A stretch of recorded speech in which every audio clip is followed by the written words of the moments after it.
കഴിഞ്ഞ ദിവസം മോഹൻലാൽ ഫേസ്ബുക്കിലിട്ട ഒരു പോസ്റ്റാണ്. Delighted to share that I'll be joining hands with Jude Anthony Joseph for an exciting new film next year. More details coming your way soon എന്നാണ് ഈ post വളരെയധികം പ്രതീക്ഷിച്ച ഒരു പോസ്റ്റാണ്. കാരണം രണ്ട് കാരണങ്ങളുണ്ട്. ഒന്ന്, ജൂഡും മോഹൻലാലും തമ്മിലുള്ള ചർച്ചകൾ നേരത്തെ നടന്നിരുന്നതായും ഇതുമായി ബന്ധപ്പെട്ട ഒരു പ്രോജക്റ്റ് വരുന്നുണ്ടതായിട്ടും ഒക്കെ തന്നെ നേരത്തെ ഒരു ഇൻസൈഡ് റിപ്പോർട്ടുകളൊക്കെ ഉണ്ടായിരുന്നു. പക്ഷെ മോഹൻലാലുമായി ബന്ധപ്പെട്ട് പല സംവിധായകരുടെയും പേര് കറങ്ങി നടക്കുന്നത് കൊണ്ട് തന്നെ ഇത് വിശ്വസനീയമാണോ എന്ന് തോന്നിയെടുത്തു നിന്നാണ് മോഹൻലാലും ജൂഡ് ആന്റണി ജോസഫും ചേർന്ന് ഒരുമിച്ചുള്ള ഒരു ഫോട്ടോ കുറച്ച് നാളുകൾക്ക് മുമ്പ്, ഒരു പക്ഷെ മാസങ്ങൾക്ക് മുമ്പേ പോസ്റ്റ് ചെയ്യുന്നതും സോഷ്യൽ മീഡിയയിൽ ട്രെൻഡിങ്ങായി മാറിയതും. അന്നും ഒരു സംഭാഷണം മാത്രമായിരിക്കും, അല്ലാതെ കഥ പിച്ച് ചെയ്തതായിരിക്കും, അല്ലെങ്കിൽ ഒരു പക്ഷേ തുടക്കത്തിൻ്റെ ഒരു കോൺവെർസേഷൻ മാത്രമായിരിക്കും എന്ന് കരുതിയെടുത്തതെന്നാണ് ഇന്ന് മോഹൻലാലും ജൂഡ് ആന്റണി ജോസഫും തമ്മിൽ ഒരുമിച്ചൊരു പ്രോജക്റ്റ് മോഹൻലാൽ തന്നെ അനൗൺസ് ചെയ്യുന്നത്. ജൂഡ് അതിനൊരു കമൻറ്റ് ഉൾപ്പെടെ കൊടുത്തിട്ടുണ്ട്. ആ കമൻറ്റും വളരെയധികം ആളുകൾ ഇഷ്ടപ്പെട്ട ഒരു കമൻറ്റാണ്. The moment I was waiting for the last 12 years.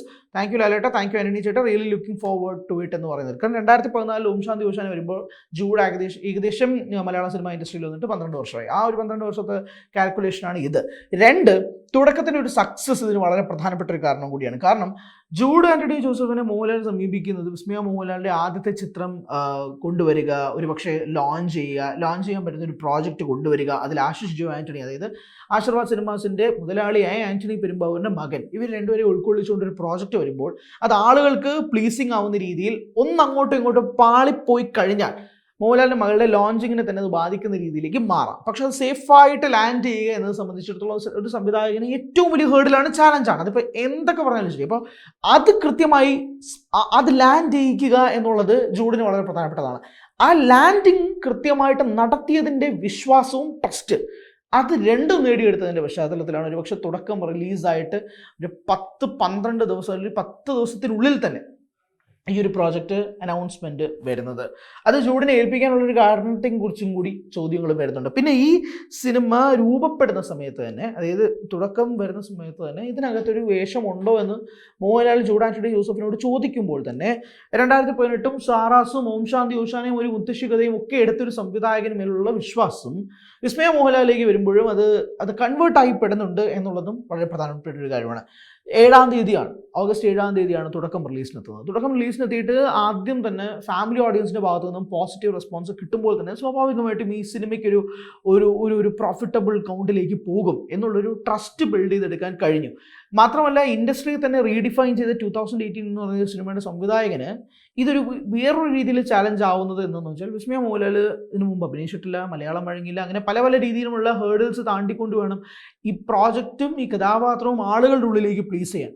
അത് ഒരു ഡയറക്ടറിൻ്റെ കഴിവെന്നുള്ള രീതിയിലും ഒരു ഡയറക്ടേഴ്സ് ചോയ്സ് എന്നുള്ള രീതിയിലേക്കും ആളുകൾക്ക് എടുക്കാൻ കഴിഞ്ഞിട്ടുള്ളത് തന്നെയാണ് ഈ സിനിമയ്ക്ക് ഏറ്റവും പ്രധാനപ്പെട്ട പോസിറ്റീവായിട്ട് മാറിയത്. അത് മറ്റൊരു പ്രോജക്റ്റായിട്ട് മാറുന്നു എന്ന് വേണം തന്നെ പറയാൻ. ഈ സിനിമയുടെ സ്ക്രിപ്റ്റ് എഴുതുന്നത് അക്ഷയ് ഹരീഷാണ്. അക്ഷയ് ഹരീഷ് സാറാസിൻ്റെ സ്ക്രിപ്റ്റ് റൈറ്ററാണ്. അന്നാബൻ നായികയെത്തിയ ജൂഡ് തന്നെ സംവിധാനം ചെയ്ത സാറാസിൻ്റെ സ്ക്രിപ്റ്റ് റൈറ്ററാണ് അക്ഷയ് ഹരീഷ്. ഈ അക്ഷയ് ഹരീഷും ജൂഡ് ആന്റണിയും തമ്മിലാണ് ഒരു പക്ഷേ സാറാസിന് ശേഷം ചെയ്യാൻ പോകുന്ന പ്രോജക്റ്റായിട്ട് ഇത് മാറുന്നത്. ലാലേട്ടൻ്റെ തന്നെ പൈപ്പ് ലൈനിൽ നിൽക്കുന്ന ഒരുപാട് പ്രോജക്ട്സ് ഉണ്ട്. വരുന്ന ലൈനപ്പുകൾക്ക് ഒരുപാട് എന്താ പറയുക, ആ ഫാൻസിനെ സംബന്ധിച്ചിടത്തോളം ഒരു ആവേശം ഉണ്ടാക്കുന്നതാണ്. കാരണം ഇതുവരെ ഉണ്ടായിരുന്ന പല മോഹൻലാൽ സംവിധായകരിൽ നിന്നും മാറി പുതിയ സംവിധായകരെ പരീക്ഷിക്കാനും അവർക്ക് ഒരു സ്പേസ് കൊടുക്കാനും മോഹൻലാൽ തയ്യാറാകുന്നു എന്നുള്ളത് ഫാൻസിനെ സംബന്ധിച്ചിടത്തോളം പ്രധാനപ്പെട്ട കാര്യം. കാരണം ഈ നേരത്തെ പറഞ്ഞതുപോലെ തന്നെ ഇപ്പോൾ തരുൺ മൂർത്തിയായിട്ട് 2ാമത്തെ സിനിമ അതിമനോഹരം ചെയ്തുകൊണ്ടിരിക്കുന്നു. അത് ഡിസംബർ 2026 വരുന്നു. അതിനിടയിൽ 2 ക്യാമിയോകൾ വരാൻ പോകുന്നു. ഇപ്പോൾ ഖലീഫയിൽ ക്യാമിയോ വരുന്നുണ്ട്, അത് കഴിഞ്ഞിട്ട് ജയിലർ 2 ക്യാമിയോ വരുന്നുണ്ട്. ഇപ്പോൾ ഒരു ക്യാമിയോ തുടക്കത്തിൽ കഴിഞ്ഞുള്ളൂ. അത് ഓക്കെ, സ്വാഭാവികമായിട്ട് ആ സിനിമയിൽ അഭിനയിക്കുമെന്ന് നമുക്ക് വേണമെങ്കിൽ തന്നെ കൂട്ടാം. അല്ലെങ്കിൽ സെലക്ട് ചെയ്യുന്ന പ്രോജക്ട്സ് ഒരു പക്ഷേ ഒരു പുതിയ രീതിയിൽ പുതിയ ഡയറക്ടേഴ്സിനെ അവരുടെ ടാലൻറ്റിനെ വിശ്വസിച്ചുകൊണ്ട് കണക്ട് ചെയ്യുന്ന മോഹൻലാലിനെ കാണാൻ സാധിക്കുന്നുണ്ട്. ഒരു പുതിയ ഫേസാണ്. അതായത് മമ്മൂട്ടി കമ്പനി തുടങ്ങിയതിന് ശേഷം ഉണ്ടായ മാറ്റങ്ങൾ പോലെ തന്നെ മോഹൻലാലിലും ഉണ്ടാകുന്ന ചേഞ്ചസ് ആണ്. അതായത് പ്രോജക്റ്റ് സെലക്ട് ചെയ്യുന്നതിൽ ഒരു ഫ്രണ്ട്ഷിപ്പ് കൊണ്ട് മാത്രമല്ലാതെ ടാലൻറ്റിനെ കണ്ടുകൊണ്ട് പ്രോജക്ട്സ് സൈൻ ചെയ്യുന്നത് ഒരു പക്ഷേ ഫാൻസിന് ഭയങ്കരമായിട്ട് സന്തോഷം ഉണ്ടാക്കുന്ന കാര്യമാണ്. അതിലാണ് ഇപ്പോൾ പറഞ്ഞ പോലെ തന്നെ ഒരു ജിത്തു മാധവൻ പ്രോജക്റ്റ് ചിലപ്പോൾ വരാൻ സാധ്യതയുണ്ട്. ഒരു ദിലീഷ് പോത്തൻ പ്രോജക്റ്റ് അനൗൺസ് ചെയ്യപ്പെട്ട് കഴിഞ്ഞിരിക്കുന്നു. ഇപ്പോൾ ഇത് ജൂഡ് ആന്റണി ജോസഫിൻ്റെ പ്രോജക്റ്റ് അനൗൺസ് ചെയ്യപ്പെടുന്നു. ഇതെല്ലാം ഫാൻസിന് വളരെയധികം ആവേശം ഉണ്ടാക്കുന്ന കാര്യമാണ്. കാരണം ഇവരൊക്കെ ടാലൻറ്റ് തെളിയിച്ച ഡയറക്ടേഴ്സാണ്. ഇവരാരും മോഹൻലാലുമായിട്ട് ഒരു സൗഹൃദത്തിൻ്റെ പുറത്ത് സിനിമ ചെയ്യുന്നതല്ല. അത് രണ്ടാണ്. സൗഹൃദത്തിൻ്റെ പുറത്തൊരു സിനിമ കമ്മിറ്റ് ചെയ്യുന്നതും ടാലൻറ്റ് കണ്ടൊരു സിനിമ ലോക്ക് ചെയ്യുന്നതും തമ്മിൽ രണ്ടുണ്ട്. ഈ സൗഹൃദത്തിൻ്റെ പുറത്ത് നേരെ ചൊവ്വേ സിനിമ വർക്കൗട്ട് ആവാത്തതും നമ്മൾ പാസ്റ്റ് എക്സ്പീരിയൻസിലും മുന്നേയും ഉള്ളത് കണ്ടിട്ടുണ്ട്. ആ ബിറ്റർ എക്സ്പീരിയൻസ് എല്ലാം ഫാൻസിന് നല്ല രീതിയിൽ അറിയാവുന്നത് കൊണ്ട് തന്നെയാണ് പുതിയ പ്രോജക്റ്റുകളുടെ അനൗൺസ്മെൻറ്റ് ഇതുപോലുള്ള സംവിധായകരുടെ ഭാഗത്തു നിന്ന് വരുമ്പോഴേക്കും ആളുകളുടെ ഭാഗത്തു നിന്നും ആ എക്സൈറ്റ്മെൻറ്റ് ഉണ്ടാക്കിയെടുക്കുന്നത്.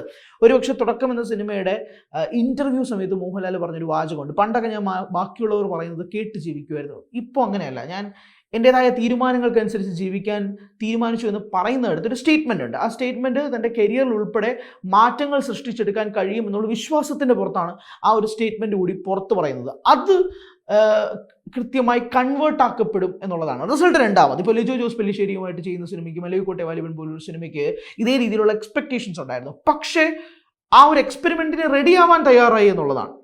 ബോക്സ് ഓഫീസ് വേർഡിക്റ്റ് വേറെ, അത് തയ്യാറായി പുതിയ സംവിധായകരോടൊപ്പം കൈകോർക്കാൻ റെഡിയാകുന്നു എന്ന് പറയുന്നത് വേറെ. അത് രണ്ടും ആ ഒരു മൈൻഡ് സെറ്റ് ക്രിയേറ്റ് ചെയ്തെടുക്കുക എന്ന് പറയുന്നതാണ് ഇതിൻ്റെ ഏറ്റവും പ്രധാനപ്പെട്ട point, rather than box office collections. അപ്പോൾ ഈ പ്രോജക്റ്റും അതനുസരിച്ചുള്ള ഒരു ഹൈപ്പ് ക്രിയേറ്റ് ചെയ്യുന്നതാണ്, ഒരു മൊമെൻറ്റ് ക്രിയേറ്റ് ചെയ്യുന്നതാണ്. മാത്രമല്ല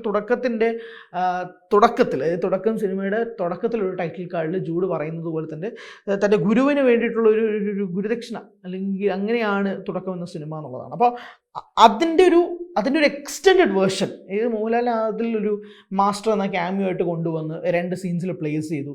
അതിലൊരു ഫൈറ്റ്, ഹ്യൂമർ കലർന്നൊരു ഫൈറ്റ് ഒക്കെ ആയിട്ട് ക്രിയേറ്റ് ചെയ്തുകൊണ്ട് പക്ക ഒരു ഭയങ്കരമായ ഇൻട്രൊഡക്ഷൻ ഒന്നും കൊടുക്കാത്ത, ക്യാരക്ടറിന് നെസസറി ആയിട്ട് കൊടുത്ത ഒരു സീനായിരുന്നു അത്. പക്ഷേ ഫാൻസ് ആർ ഹാപ്പി.